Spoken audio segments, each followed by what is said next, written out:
Hello, everyone, and welcome to Fireside Chats with me, Dr. Peters. I was born and raised in New Hampshire, and I completed my PhD at the University of Glasgow. My research looks at the intellectual history of the U.S. Constitution and how that history, philosophy, political theory, and constitutional law can help us better understand and address contemporary social and political issues. This week, we're going to talk about how we want to govern ourselves. Last week, we discussed this in the terms of establishing justice and securing liberty. This week, we're going to discuss the idea of how we want to govern ourselves in terms of another phrase from the preamble of the U.S. Constitution, providing for the general welfare. What raises this question is the ongoing debates over healthcare and programs like SNAP. We're talking about it particularly this week with recent increases in insurance premiums through the ACA, or what many call Obamacare, as well as the defunding of programs like SNAP, which provide meals for hungry children. I'm not going to address the how do we pay for this question. I'm not an economist, and honestly, I don't find the question particularly pertinent. Right now, we all pay for healthcare. The question is, how do we pay it? Through private insurance or collectively? And when it comes to programs like SNAP that help the most vulnerable in our community, well, the current administration is aggressively trying to buy Greenland. It seems like we might have some money. Often these questions are more questions of what do we want to spend our money on? And with it, what values and principles are we prioritizing? And so today, we're going to use the founders' idea about what the general welfare meant and what the purpose of government is to think about the values and principles they thought we should prioritize and we would like to prioritize as a people. And that focus is why we often come back to the preamble on this channel. The preamble sets the purpose for what the Constitution and the government it creates is supposed to do. So what did the founders think the primary purpose, or in 18th century language, the chief end of government is? Now, many looking to Locke would posit that it's property rights. Many founders made this argument in the Constitutional Convention. Locke's political thought informs many of the founders' thinking at the time, as well as frames the general conversation. Now, that's not to say the founders thought this was the only end of government or the only purpose for it, but clearly a primary one. Many of the founders were probably also reading Adam Smith's recent publication, The Wealth of Nations. Interestingly, in it, Smith explains that there are limits to the market. There are things like public infrastructure and education that, while not profitable to an individual, nonetheless are incredibly beneficial to society as a whole and make the economy better. And he believes that governments do have a responsibility to do these things. Building roads, public education, things of that variety. And many of the founders would agree with these caveats that Smith puts in place. For instance, in the first Congress, they passed legislation to make sure disabled veterans from the Revolutionary War received their benefits. They created a national bank and instituted national currency to make the economy work more smoothly. And almost to a man, the founders favored public education. They likely would have instituted an American university, but the major disagreement came around where they would place this university. Now, this would likely come as no surprise to many of you who have watched or read earlier installments of the channel, but James Wilson did not agree with his peers as it concerned the chief end of government. He didn't in the Constitutional Convention, and he further elaborated on his response in his lectures on law. At the Constitutional Convention, Madison notes that Wilson directly disagrees with his peers on the chief end of government being property rights. Instead, he says that the end of government and society is the improvement of the human mind. In his lectures on law, he clarifies this a bit and says that The protection and improvement of society is the chief end of government. Now, this is a paraphrase, but it's fairly close.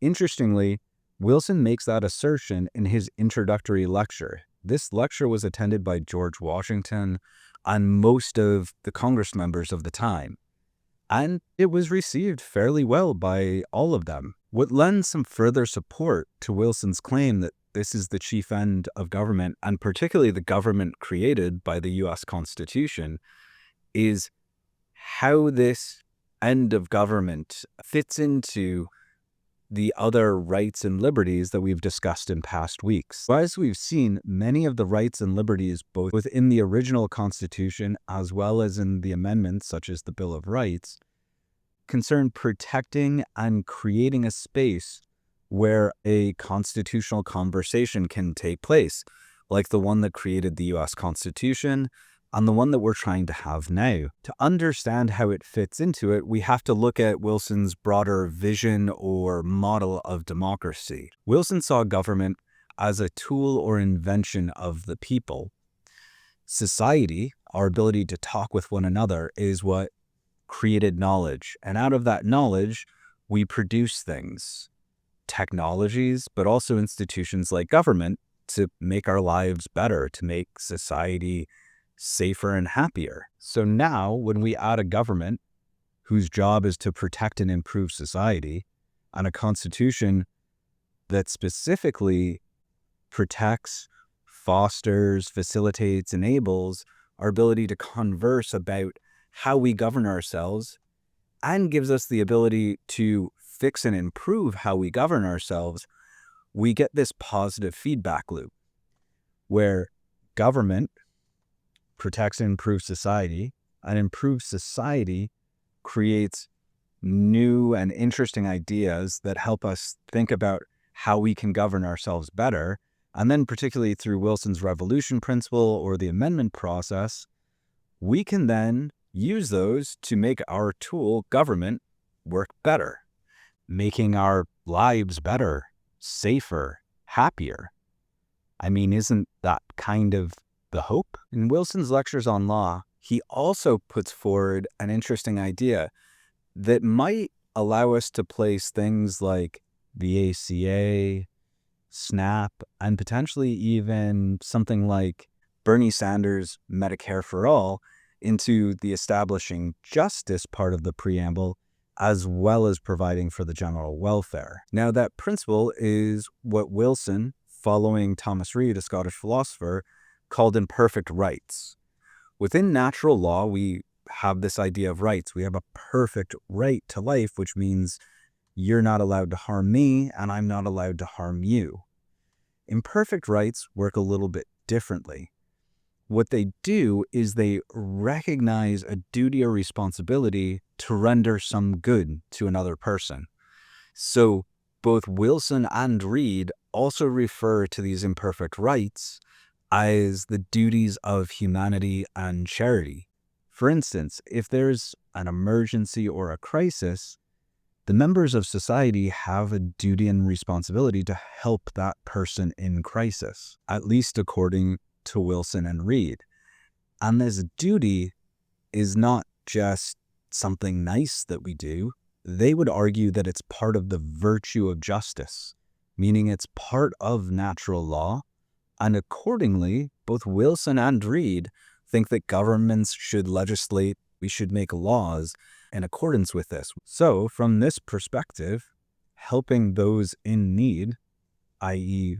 feeding hungry children, helping people get health insurance who can't afford it otherwise, and potentially even something like Medicare for All, is a way of fulfilling that duty or responsibility of charity or humanity through our tool, government. Moreover, if we look at Wilson's model of democracy, I think making sure that everybody has health care, or at least affordable health care, and that children have food, that sounds like something that would create an improved society and a more conducive environment for having better conversations about how we want to govern ourselves, who we want to be, and things of that variety. It seems like we would create a better society where we all live better, more fulfilling lives.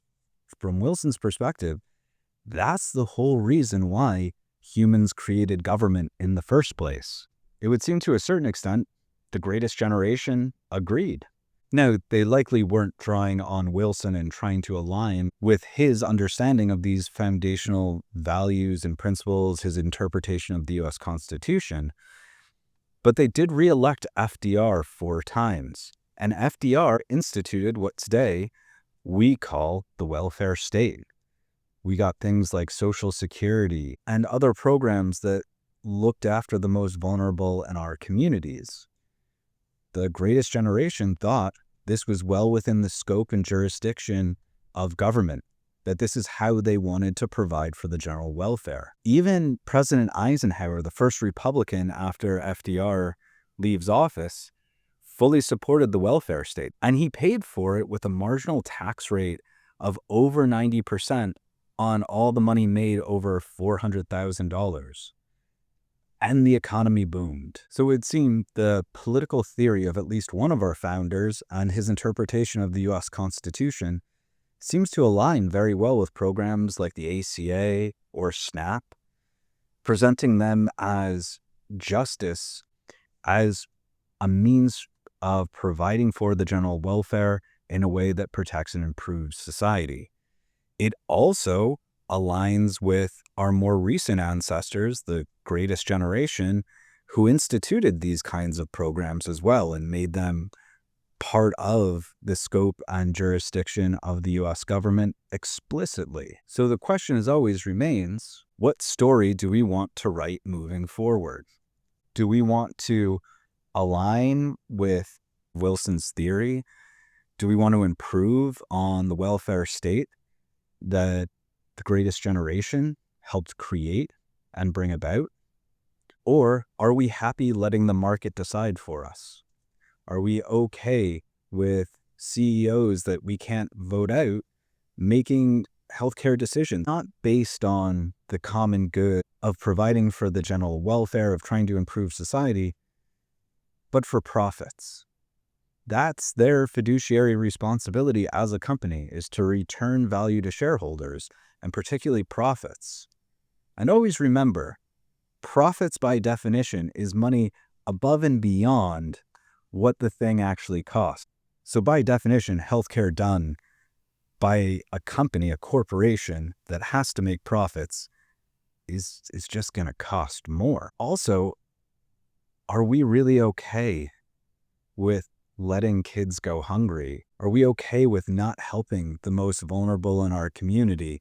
And particularly when we're talking about children, letting them go hungry doesn't sound like that equality of opportunity that I've heard so much about. Now, that's not to say it has to be an either or. We the people means we get to decide. But let's stop saying that somehow Medicare for all or the ACA or SNAP are somehow quintessentially un-American programs, ideas that somehow they don't allow with our values and principles. First off, it is up to us to decide.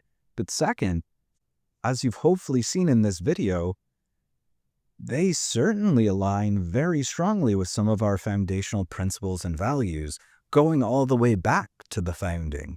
The idea that part of being American is looking after our neighbors, fulfilling those duties of humanity and charity that Wilson and Reed speak about, and doing all of that with the overarching goal of trying to make society better, trying to make life better for all of us. Isn't that why we create government? Again, it doesn't mean there are two options, but let's start talking about it, and let's be honest about the underlying principles and values from which we're speaking. Instead of just saying we can't have nice things like healthcare because they're un-American. Even Adam Smith, the father of capitalism, recognized that the market didn't work everywhere, that it didn't do everything. Who knows? Maybe healthcare is one of those places. Now, as you're pondering that, if you have questions, please feel free to leave them in the comments. And if you have ideas, let's start talking about this. Let's have this channel be a place where we can discuss these ideas further. Also, if you like topics like these, please look at the other videos and essays on my Substack and YouTube channel, Fireside Chats with Dr. Peters. I put out new content, videos and essays every Friday. And if you don't want to miss any updates, please do subscribe. And with that, I'll say good evening and thanks for listening. I hope to see you in the comments section.